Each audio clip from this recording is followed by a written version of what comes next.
देश में जब भी बदलाव आता है वो बिहार में तूफान शुरू होता है। यहां से तूफान बाकी प्रदेशों में जाता है। ये बिहार जो है देश की राजनीति का नर्व सेंटर है, यहां से ही शुरुआत होती है। आज देश में विचारधारा की लड़ाई है। एक तरफ नफरत, हिंसा, अहंकार और दूसरी तरफ मोहब्बत, भाईचारा और एक दूसरे की इज्जत। जैसे मैंने यात्रा में कहा, अगर आप गठबंधन को समझना चाहते हो, एक लाइन में समझा जा सकता है,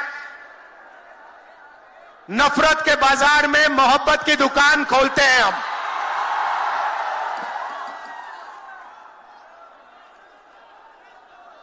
इस देश में नफरत क्यों फैल रही है? यह नफरत का देश नहीं है, आप सब जानते हो। आपके दिल में, हिंदुस्तान के नागरिकों के दिल में नफरत नहीं है, मोहब्बत है, प्यार है, एक दूसरे का आदर है। तो सवाल उठता है कि इस देश में नफरत क्यों फैल रही है? भाई और बहनों, नफरत का सबसे बड़ा कारण देश में अन्याय है। अन्याय, युवाओं के खिलाफ अन्याय, आप सबके खिलाफ अन्याय, किसानों के खिलाफ अन्याय, सामाजिक अन्याय, आर्थिक अन्याय। प्रधानमंत्री जी 2-3 बड़े अरबपतियों के लिए काम करते हैं, 2-3 लोगों के लिए काम करते हैं। उनका 16 लाख करोड़ रुपया प्रधानमंत्री ने पिछले 10 सालों में माफ किया है। मैं आपसे पूछना चाहता हूं, उन्होंने हिंदुस्तान के किसान का कितना कर्जा माफ किया? हिंदुस्तान के मजदूरों का कितना कर्जा माफ किया? इसीलिए देश में नफरत फैल रही है। 40 साल से सबसे ज्यादा बेरोजगारी आज हिंदुस्तान में है। क्यों? क्योंकि बीजेपी ने छोटे व्यापारियों को, किसानों को, स्मॉल और मीडियम वाले बिजनेसेस को नष्ट कर दिया है। एक तरफ नोटबंदी की, दूसरी तरफ जीएसटी लागू की। नतीजा यह हुआ, जो लोग इस देश को रोजगार देते हैं, छोटे बिजनेस वाले, स्मॉल और मीडियम बिजनेस वाले, उन सब का काम बंद हो गया। जहां भी देखो बड़े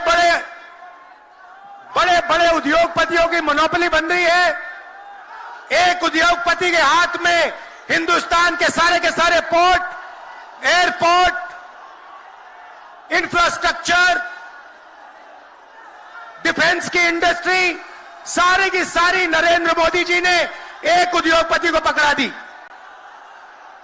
आप लोगों के लिए इस देश में कुछ नहीं बचा है।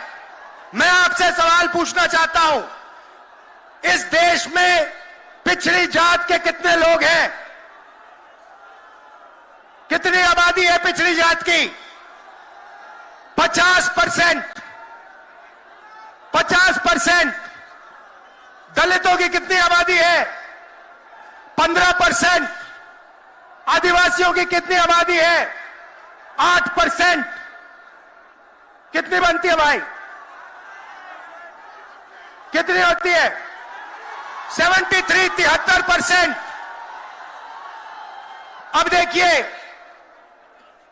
73% में से हिंदुस्तान की सबसे बड़ी कंपनियों में उनकी मालिकों की लिस्ट निकालिए। आपको एक व्यक्ति नहीं मिलेगा 73% वाला। उसके बाद मीडिया के मालिकों की लिस्ट निकालिए, बड़े बड़े इनके जो पत्रकार हैं उनकी लिस्ट निकालिए, आपको 73% में से एक नहीं मिलने वाला है। उसके बाद प्राइवेट अस्पतालों के मालिकों की लिस्ट निकालिए, स्कूल और कॉलेज जो चलाते हैं, private school, private college, private university, उनकी लिस्ट निकालिए, उधर आपको 73% का कोई नहीं मिलेगा। उसके बाद जो हिंदुस्तान को 90 ब्यूरोक्रेट चलाते हैं आईएएस वाले, उनकी लिस्ट निकालिए, उधर आपको 3 पिछड़े वर्ग के लोग मिलेंगे, 3 दलित मिलेंगे और 1 आदिवासी मिलेगा।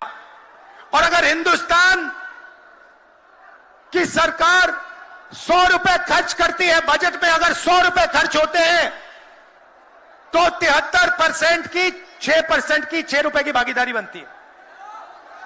तो ये जो 73% है और उसमें अगर आप जोड़ना चाहते हो तो गरीब जनरल कास्ट के लोगों को भी जोड़ लो। इनके लिए इस देश में कोई रास्ता नहीं बचा है। पहले क्या होता था? पहले पब्लिक सेक्टर होता था, उसमें गरीबों को रास्ता मिलता था, नौकरी मिल जाती थी, सरकार में रोजगार मिल जाता था, जैसे बिहार में तेजस्वी जी ने किया, जैसे छत्तीसगढ़ में हमने किया, कर्नाटक में, तेलंगाना में हम कर रहे हैं। मगर नरेंद्र मोदी जी ने ये सारे के सारे रास्ते बंद कर दिए। सेना में आप जाते थे, वहां अग्निवीर लागू कर दिया। अब देखना, अग्निवीर लागू किया और अग्निवीर में पहली बार इस देश में 2 तरीके के शहीद होंगे। एक शहीद होगा, उसको शहीद का दर्जा मिलेगा, उसे पेंशन मिलेगी, उसे कैंटीन मिलेगी और उसे गांव में, शहर में आदर मिलेगा। दूसरा शहीद होगा, अग्निवीर होगा, वो शहीद होगा, उसे शहीद का दर्जा नहीं मिलेगा, उसको पेंशन नहीं मिलेगी, उसको कैंटीन नहीं मिलेगी और उसको ट्रेनिंग भी सही नहीं मिलेगी।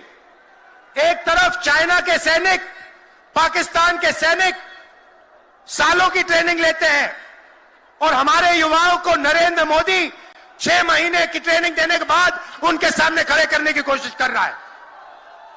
नतीजा आप जानते हो। मैं ज्यादा नहीं बोलना चाहता हूं क्योंकि लालू जी को बोलना है। ये देखो, लालू जी को बोलना है, मगर मैं सिर्फ ये कहना चाहता हूं, बीजेपी के लोगों को गलतफहमी में नहीं होना चाहिए। हम लोग बीजेपी से, आरएसएस से नहीं डरते। हमें कोई फर्क नहीं पड़ता। हम देश के लिए लड़ते हैं, हम देश के लिए मरने के लिए तैयार हैं और हम बीजेपी को, आरएसएस को यहां से हटा के इंडिया की सरकार बनाकर दिखाएंगे। आप सबका दिल से बहुत बहुत धन्यवाद।